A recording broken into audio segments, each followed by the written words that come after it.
Welcome. I'm senior investigative reporter Rebecca Lindstrom. Right now, we're bringing you investigative stories you will only see on 11 Alive News.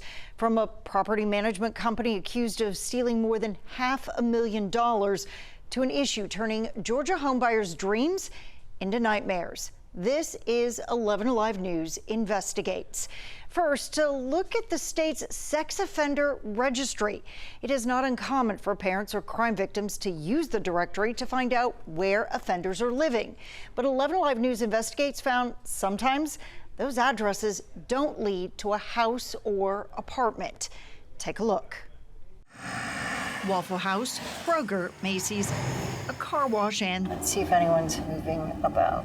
This gas station. They aren't houses, yet we found sex offenders living there. Not inside, but in the parking lot. How often do you have to be here? From 6 to 6. 6 p.m. to 6 a.m. This guy, who we have chosen not to identify, says he has a job, but since he can't live near a school, park, or church, he hasn't found housing. So he has been in a parking lot the past 5 years. I get off probation in 2027. So 3 more years. 11 Alive Investigates analyzed the sex offender registry for people listing a business as their home. My name's Rebecca. I'm with 11 Alive. And then hit the streets to find out why. We spoke with the brother of one offender. His address is showing up as being registered at a Kroger grocery store? Yeah. Like in the parking lot. Some addresses were tied to nearby encampments. Do you have to stay like here? Can you just be somewhere in the area? So my probation officer told me that I'm allowed to go to another place to use the bathroom.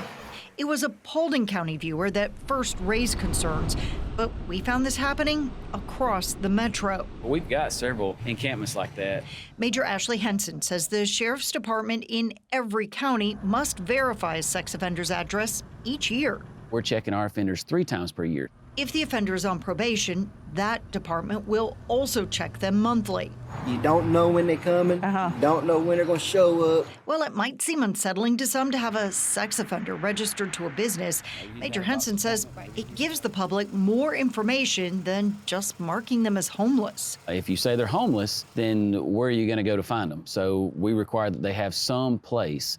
And I would rather know where they are. Do you think that the businesses always know? Probably not. We reached out to several of the businesses. Most didn't comment, but no one seemed surprised. I mean, they're not supposed to, but they still do it. We can just tell them to leave, and they'll usually leave. If they don't, Cody Gray, an employee at this gas station, says the manager contacts police. We checked a month later. All of the addresses had changed. Hello? Each of the offenders we found were on parole. That means they have set times they're expected to be at the listed address. We wanted to know if they were really showing up. Hello? We checked several spots in Hall County. There are 3 cars but 4 people who are supposed to be registered here, so that means someone is missing. And followed Paulding Sergeant Brett Reitenauer on an address verification check there. His car's not here. What's that black car that just pulled up?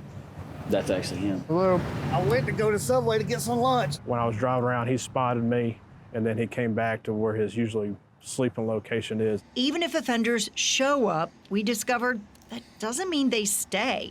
This 73-year-old man in Hall County told us he still has the house he owned before going to prison. Legally, his parole conditions don't allow him to live there. But when it's cold or he's having medical problems, he goes home anyway. Won't you sell? I said, you want to keep up with me that bad? You find me a place and I'll pay. We have no idea where he went on this night, but by 10:30, he was gone. So was the first man that we met. Henson admits the registry has its limits. It's going to let you know where they're supposed to be. It's just like a fence or a gate. It's only going to keep an honest person out. One of our missions as an investigative team is to expose broken systems, no matter the institution's size. That includes Veterans Affairs, also known as the VA. Our next investigation by Savannah Levins highlights the voice of one local VA nurse who was attacked on the job. She says the hospital and its protocols failed to protect her.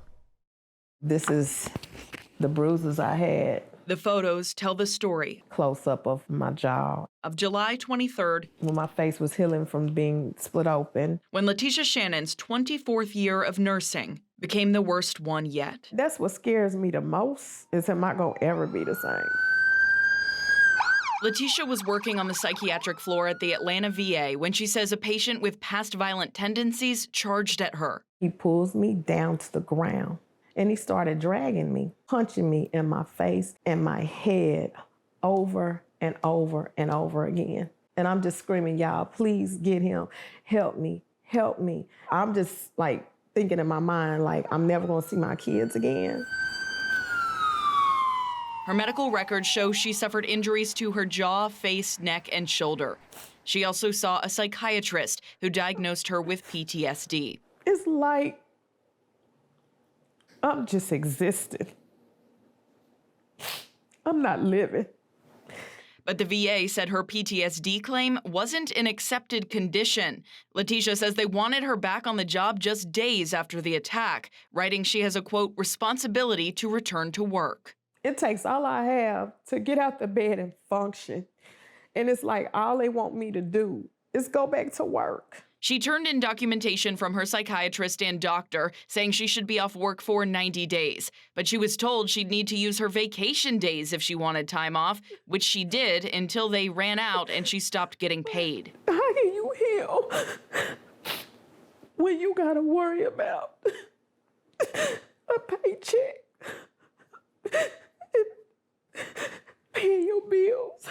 Records reviewed by 11 Alive Investigates show the VA declined to issue her a continuation of pay, again stating her condition is not accepted. They just left me out to dry. Shortly after 11 Alive Investigates began asking questions, the U.S. Department of Labor intervened, ordering the VA to continue Letitia's pay pending her workers' comp claim.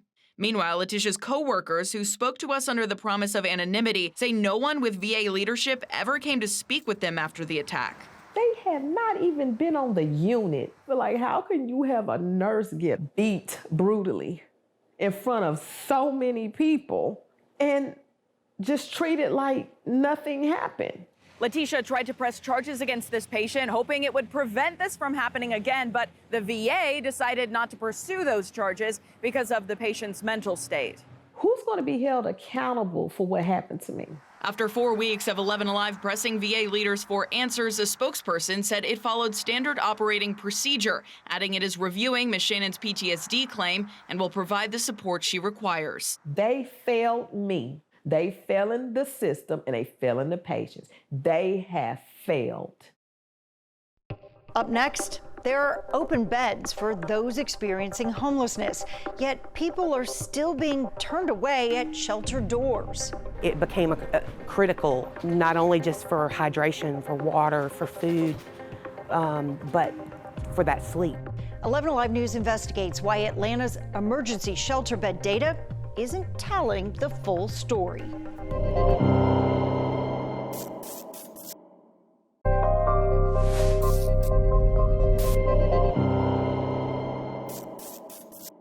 Welcome back and thanks for joining us. Every winter, Georgia surveys its unhoused population and the resources to help.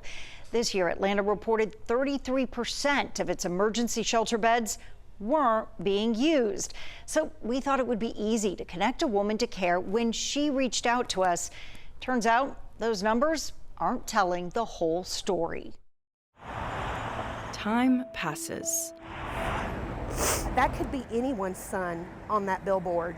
As a reporter, one story often leads to another. Melissa's son was murdered. I had met her when I was doing a story about that cold case. But when 11 Alive Investigates, Savannah Levins got a call from Melissa Becker 2 years later, it wasn't about her son. She was in a situation where she was homeless. The call came on a Sunday. I called maybe a dozen places and every single place was closed. On Monday, when the shelters did have intake, there wasn't any room. Just complete hopelessness. No luck Tuesday either. Instead, we found Melissa sleeping on a concrete bench at a MARTA bus station. It became a critical, not only just for hydration, for water, for food, but for that sleep. And she had a tough time keeping her cell phone charged, making communication even more difficult. By Friday, I was also involved, confused at how annual reports like this one could claim empty beds when we couldn't find Melissa a single one. I think it's all the unknowns that make it so bad. We had learned through trial and error, lines start hours before the doors open. Emergency shelter beds are first come, first serve, and Melissa was not the only one trying to get in. The demand is staggering. It's growing by the day. Ike Reigard, the CEO of Must Ministries, says once in the shelter, people can stay for 30 days. But when the shelter's full, new people can't come in until someone leaves.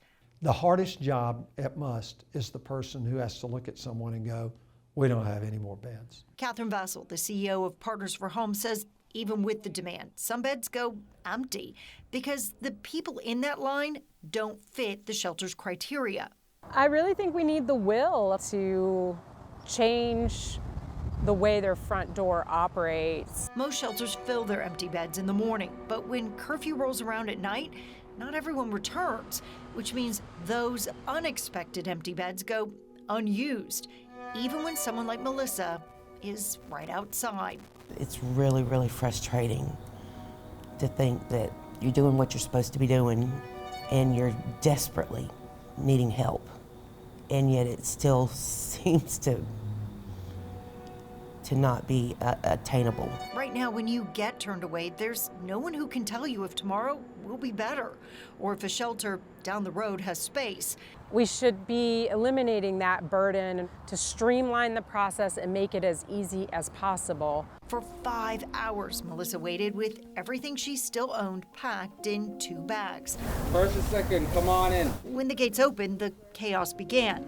People cut in line, desperate to get in.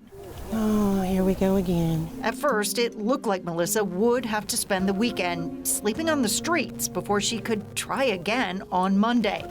Thankfully, Must found another bed. The fact that there are so many shelters and it took us a week to get one woman a roof over her head was mind-blowing to me.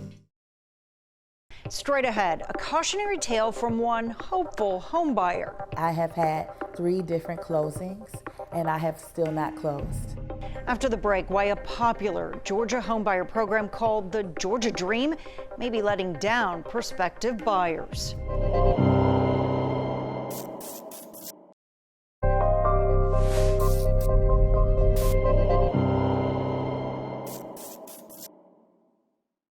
The Georgia Dream homeownership program is known for offering lower interest rates and down payment assistance for first-time homebuyers who meet the requirements. And while having options like that is a dream for some, for others, like the one Georgia mom who contacted our team, it is far from it. 11 Alive News investigative reporter Savannah Levins shows us why. And this is how we sleep every night. It's temporary. How was your day today? That's what Sheila Kendall keeps telling herself. But today was a very good day. And her 3 sons. It was really difficult because we would move from place to place to place. Kendall's been saving up her teacher's salary for years to buy a home, moving their lives south from Gwinnett to more affordable Perry, Georgia, where they found their dream home. I knew that I wanted my boys to have the American dream. That dream made a little easier when she was approved for the Georgia Dream, a state program that offers lower interest rates and down payment assistance for first-time homebuyers below certain income limits. I was ecstatic. She chose from the program's list of affiliated lenders and submitted the required documentation. When they would ask me a question to upload something into the portal, it would be literally 3, maybe 5 hours, and I uploaded it. But she says the lender, DHI Mortgage, pushed her closing off for months, forcing them to move into a hotel in Perry, then a rental while they waited. I have had 3 different closings, and I have still not closed. And they kept saying it's going to delay. Georgia Dream takes time. Wesley Brooks with the Department of Community Affairs, which runs the Georgia Dream, says its processing times have been longer than usual. What's the average timeline for this moving through? This summer, when we had an explosion in the housing market, we got up to about 14 days, business days it took us to review a document. Brooks says the DCA recently increased staffing and made leadership changes to improve processing times, aiming for a one-day turnaround. But he says Kendall's 4-month wait likely had more to do with the lender. Unless one of those lenders is getting us the right information, we can't process it. Has DCA ever removed one of these loan offices? We have, and it happens periodically. We got all of this. We literally walk around and we pray and we say, God, if it's your will, please help us to get this property. The morning she was supposed to close on her new home, I got a call from Miss Kendall saying DHI Mortgage was delaying it again, citing Georgia Dream delays. So we called the lender, and within the hour, Kendall was told she would be able to close that day after all. A spokesperson for DHI writing in an email it just obtained final approvals from the DREAM program. That was 124 days after Shannon first went under contract and paid her earnest money. We asked DHI to provide a timeline of when it submitted her documentation to Georgia Dream, but 5 weeks later, it still never has. And the more money that the client comes out of pocket, the more money that they make. So it is a disconnect between the Georgia Dream and helping families and the lenders and making money. Yep. She's glad now that she stood her ground, hoping this story encourages others to do the same. This tree is going to be big and tall. Her latest text revealing a triumphant smile and the words she's waited so long to say, "I'm officially a homeowner." Walking away was not an option because my children were watching, and I wanted them to see an example of perseverance. Where is the money? The Cartwrights need to be brought to justice, and that's the bottom line. Clients claim more than $500,000 went missing after hiring a property management group. Their fight for answers up next.